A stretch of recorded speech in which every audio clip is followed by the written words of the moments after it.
add 9 and 28. That comes to 72 people. As I know the angles in a circle is the same as the angles around a point, which is 360 degrees, I need to work out how much each person is worked. In this case, one person, a circle is always 360 degrees, hence that's always on the top. So 360 degrees divided by our total frequency, which in this case is 72, and 360 divided by 72 comes out to be 5 degrees. So each person, each frequency is the equivalent of 5 degrees as an angle. Therefore, I've got to multiply each of these by 5. 20 times 5 will give us 100 degrees for our angle. 15 times 5 will give us 75 degrees.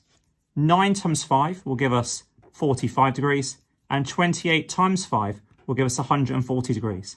As a final check, I could always total up my angles, and that would come to 360 degrees.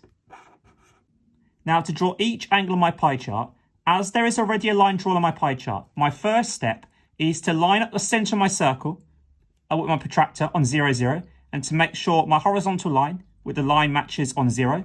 I then measure my first angle, which is 100 degrees. So going along to 100, I can put a little mark because I can see 100 degrees is here. So measuring around to 100, put a little mark on the outside, and I join that line up to my center, and that represents an angle of 100 degrees. And that represents blue. So I can label that angle as being 100 degrees, and I can also label it as blue.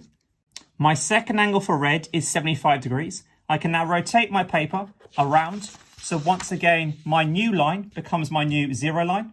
So once again, getting my protractor, I'll line up the center on my new line on 0, 0, and measure up to 75 degrees, which in this case is here.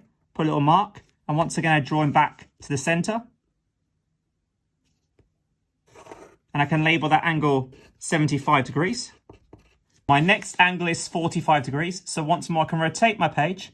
My new line becomes my new 0 line, measuring my 45 degrees. Once again, put a little mark on the outside, and then once more, join it up to the center. My final angle is green, which is 140 degrees. As I've only got one angle left, and my pie chart is now complete.